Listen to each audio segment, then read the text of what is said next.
Hello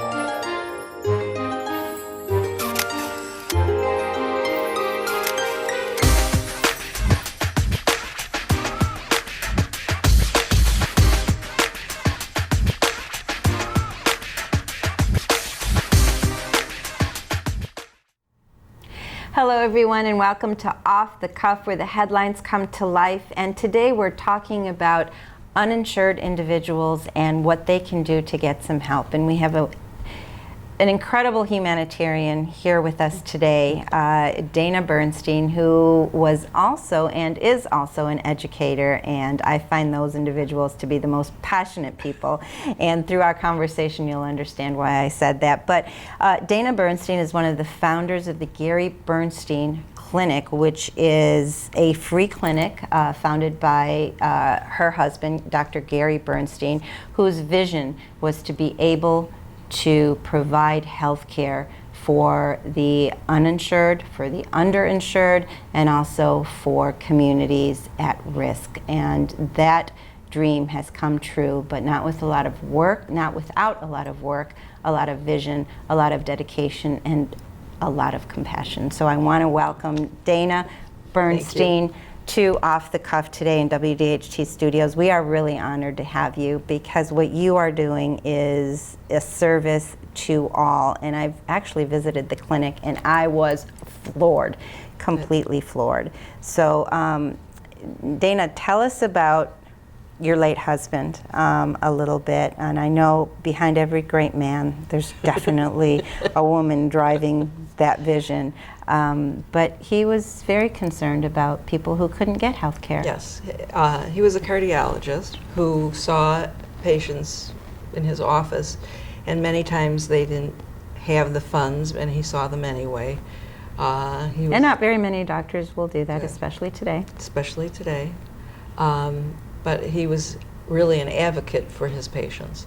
If they needed anything, if they didn't have the insurance, he went to bat for them and just did it because he did what he had to do. He did what he had to do. He volunteered for about 8 years at Grace Centers of Hope and at the Cabrini Clinic, and was. You said he basically saw patients for free in a room the size of a closet, basically. So that's really how it all started. About the size of this table. Oh wow! And he would bring medications from his office, or he would stop at Costco and pick up whatever whatever over-the-counter things he thought patients would need. He treated anything from AIDS to the common cold, whatever. So nothing was needed. off the table. Nope. And if patients needed a specialist, he would call a friend and say, "Hey, listen, I have a patient here who I'm seeing. What can you do for them? They need gynecology, they need an ear, this problem or that problem, something I don't have the wherewithal to do here," and nobody could say no to him. Well, obviously. He, like you said, he studied he practiced as a cardiologist for 20 years, and he ended up passing away a few years ago from lung cancer. It was? Yes. Yes. It's been almost 16 years. 16 this years. month. And the vision of servicing the at-risk communities was still alive and well. So tell us how that vision came to fruition and how we have the Dr. Garry Bernstein Free Clinic today. People from Grace Centers wanted to honor Gary's memory and open a larger facility than the little closet. And so they got together and they hired an architect and many volunteers. Put this clinic together at the old Pontiac Rescue Mission, which Grace Centers owned. And we were there for almost 10 years. What services did you provide there? Because I know the services have exponentially increased, but what services did you have at that clinic? Everything was free. We did have dental, but we only had one operatory, so There was a very long waiting list for that. The medical, we did not have, we had some specialists, but certainly not the list of specialists that we have now. And we had a pharmacy, which also was not exactly like it is today. So we were very, very fortunate that these volunteers put together, that between the materials and the man hours, we figured it was about $450,000 that they did and put together this clinic that saw basically initially just the patients from Gray Centers. But as we expanded and felt more comfortable with what we were doing, we opened up to Oakland County. And that's really all we could handle at that time. In that space. We grew. And basically your funding is private. Yes. Funding, Yeah, we take no federal money. Corporate and charitable Corporate and contributions and grants and things personal like that. So no federal, no government grants at all. Michigan gives us about $4,000 a year. That's one office visit for someone who has some right. tests they need to take. Yeah. So everything else is privately funded, and we're very fortunate. We have a budget of about $450,000, and we disperse about, between medications and volunteer doctor and dentist hours, about almost $5 million of services and drugs a year. I mean, that's unheard of. That really is. Now, is there a sliding scale, or is this completely it's all free? All free. Patients come in. But you accept donations from patients who can actually afford it. Okay, that's a good thing. If they can afford it, usually they're going to a regular doctor. That's. But I mean, $10 bucks, anything whatever they can contribute to their cigarettes or absolutely to their health care. Yeah, but it's not required. It's the only thing that is required of them is when they come in, they have to give us a financial statement that will tell us whether they are on this at 250% of the poverty level, right, or less. I can't believe that many people are under 250% under the. I mean, that's unreal, unheard of. But they need an ID, right? And they need a letter of denial from Medicaid. Yes. And there's some forms that they need to fill out, and they have to be under that poverty level. And so they need a tax return, correct? Well, they need a tax if return, they have and one. if they don't have one, there's a number that we give them. They call and they get a letter that says they did not file because they had nothing to file.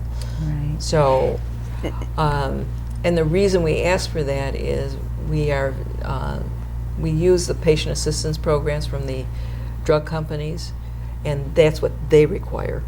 Right. So, right. In order to get them the specific medications, like inhalers or insulin or the more expensive things, you need that criteria.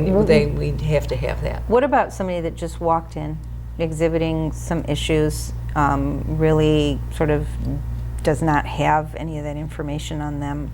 What's the protocol? Usually they don't just walk in. When they call the clinic, we give them a list of the things that they need to come with. They come in, we do the intake, and then they're seen by a physician. Okay, so there has to be a formal process. It's not like you walk in and you're Right. having It's an not issue a and you can be it's not seen. a walk-in Not a walk-in clinic. Okay. Well, that's good to know. Not very many free clinics provide dental. And you provide dental, which really that was one of the things that really attracted my attention to what you're doing over there, because that is amazing. Dental care is expensive for those who have insurance, much less for those who don't. Most people, when they don't have the funds, that's the last thing they think of until they're really in serious trouble. And so many of the medical problems come from poor dental care. So yeah.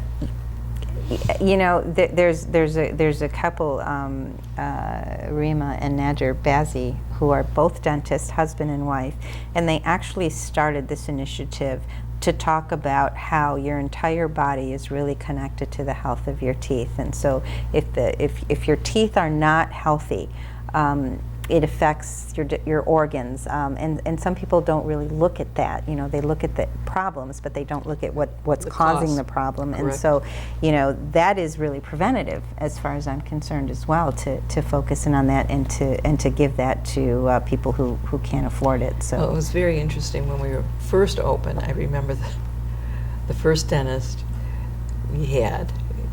He came in for a night and he did 28 extractions in one night. not on the same person, right? No, Not on the same people. person, Okay. but he said, Wow. I've never done that many in one day. In a day. And this was like a Wow. 3-hour period of time. He said, because the dental care was So poor. Absolutely. Well, you're right. That's the last thing people think of when they're thinking about their health care. But not even. I mean, you go even beyond that. You look at women's health, dental care, pharmacy, as you said, but you also focus on life skills. Yes. You focus on the mental health component to all of this too. And that is something that is new Huge. to us and very, very big. And we're not quite all the way there yet with mental health, but we're working on it So what to give people a place to go. Absolutely. So what's the focus on that? I know you have this beautiful room that is dedicated to groups and life skills and what have you. But what's the vision for the mental health component?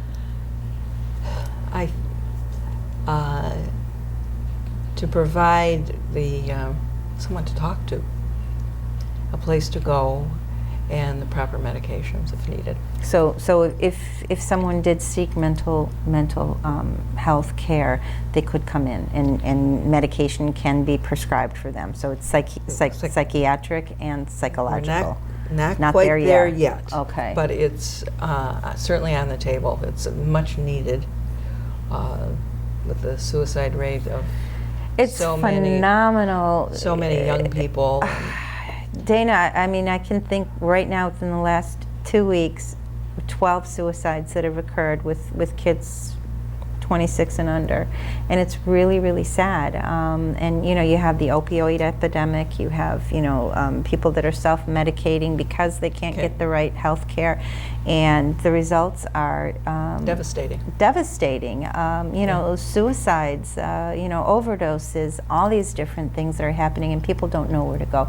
And that's one thing that I've actually looked at, where they say we mental health care is so important. Reach out. Find a some kind of service.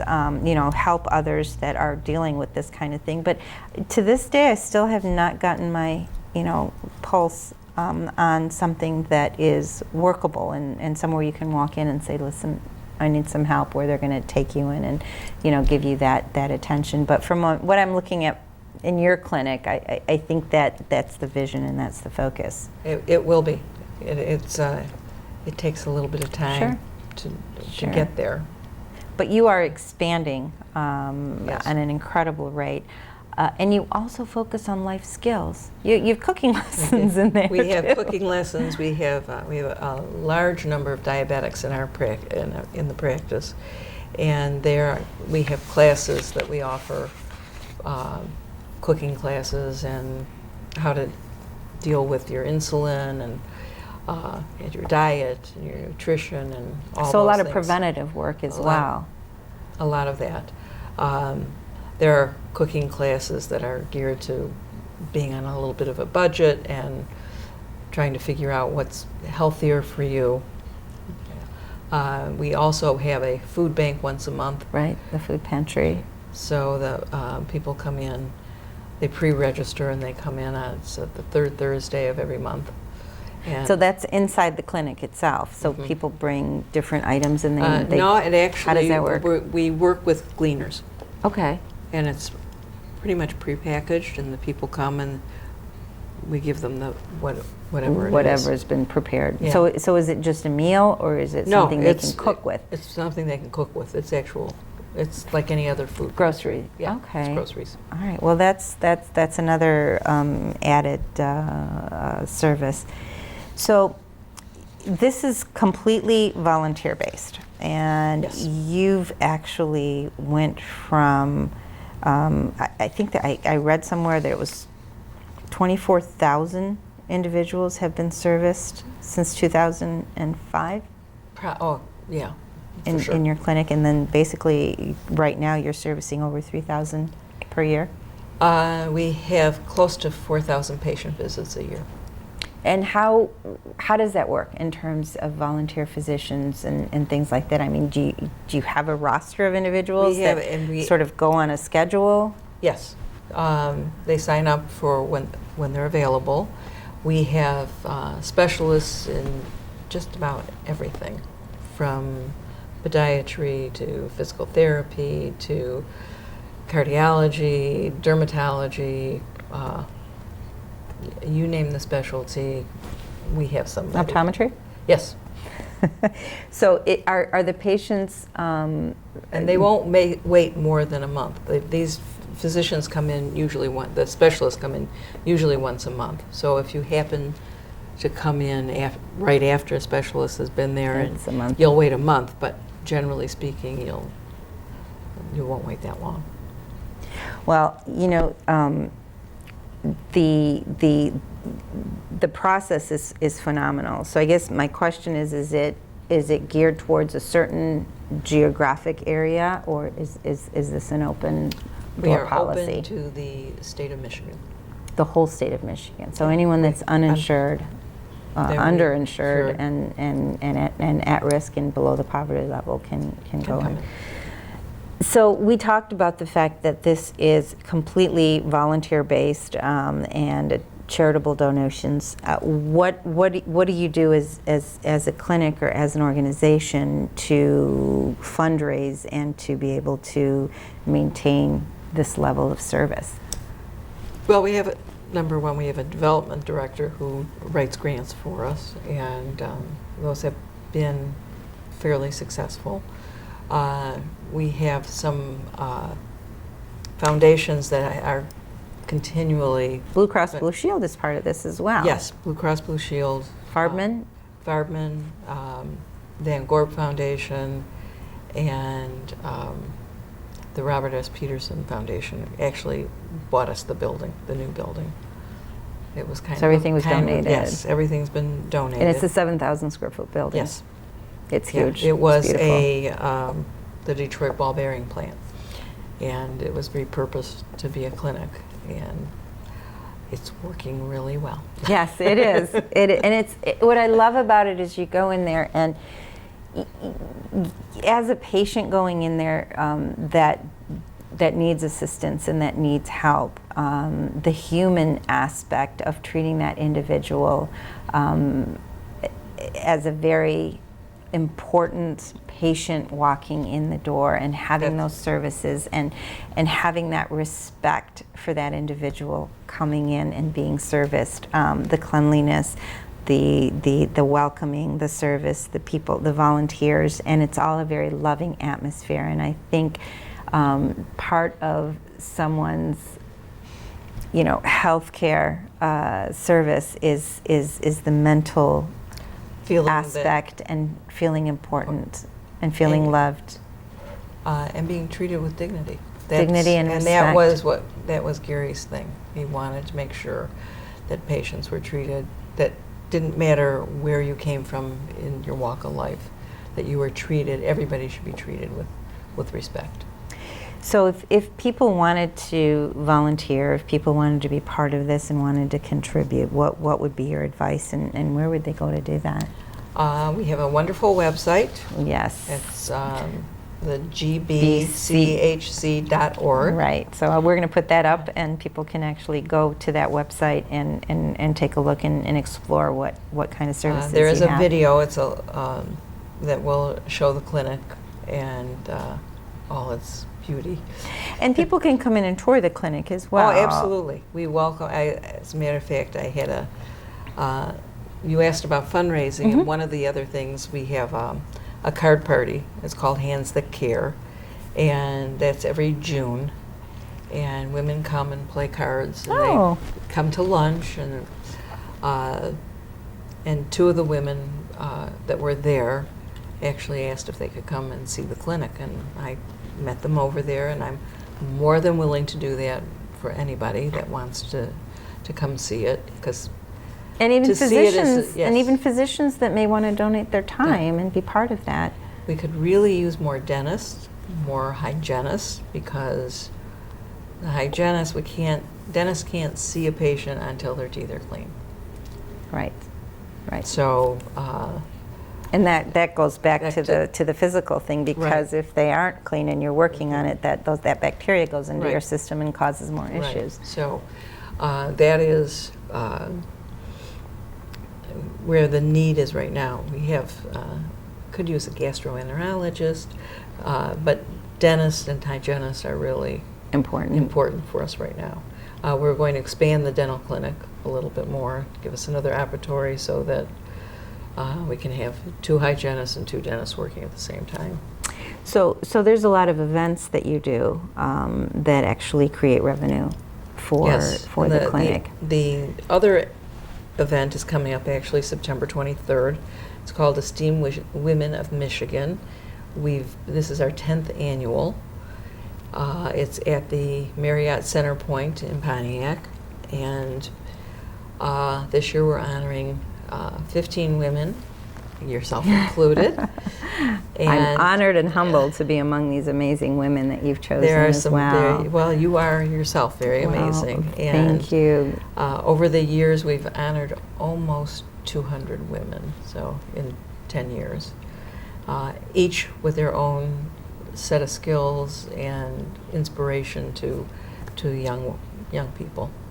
You have Denise Illich Yes, this year. Yes. Sandra O'Brien, who's a very dear friend of mine as well. Oh, so I was very happy to see that. But the outreach, I think, is important, and I think everyone will become ambassadors of what you do, and I think that is primary, because when I had gone and toured the clinic, it was always in my mind, and I think I've talked about it to everybody and anybody that would listen, and especially physicians, because I think giving back is really important, and this is truly about giving back, and just the platform in which this was created, and the passion that you had to continue your late husband's legacy, and ensure that patients that need. I look at our country. I think we're the only ones that really don't have free health care. You look at Canada, you look at the European countries.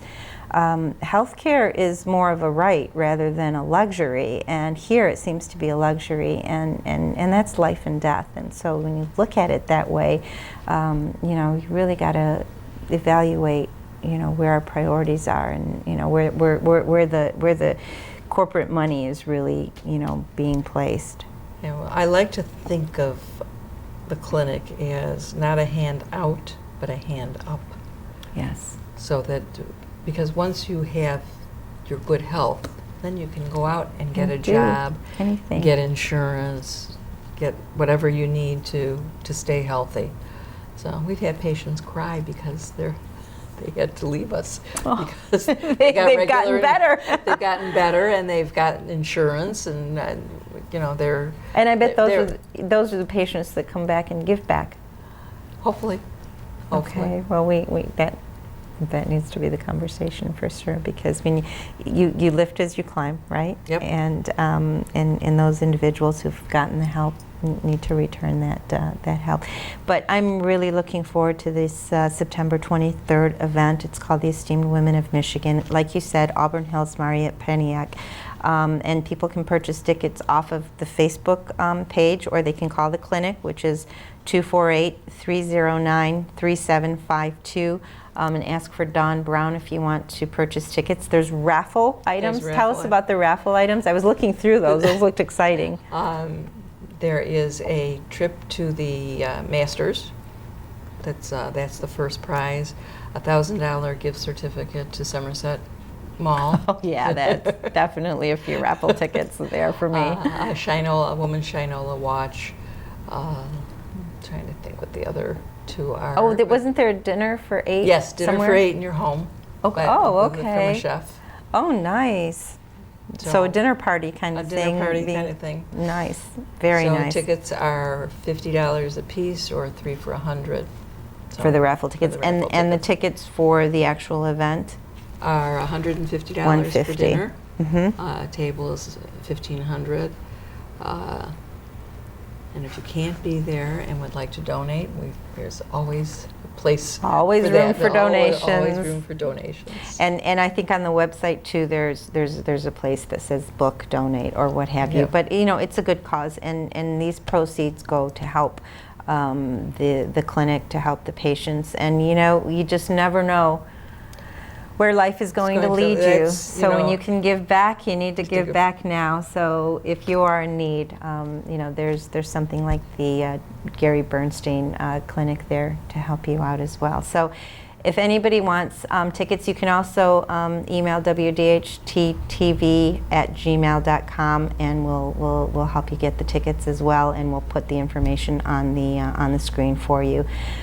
Thank you so much for what you do. Thank you for the vision. Thank you for this wonderful clinic, which is really, I mean, I've seen many free clinics, but this is really one of a kind, because the insurance of, like you said, integrity and that human dignity is definitely part of that experience walking into that clinic. The cleanliness, the instruments that are available, all very top of the line. So done with a lot of love, with a lot of technology, and up-to-date modern equipment, and that's really the takeaway. And not only that, I mean, you're looking at mental health, you're looking at life skills, and you're looking at a skill that you can actually go out and be able to find a job and to support yourself and hopefully give back. Any final words you'd like to say to our audience? Just thank you for listening, and if you are in need of help, please call the clinic, because that's what we're there for.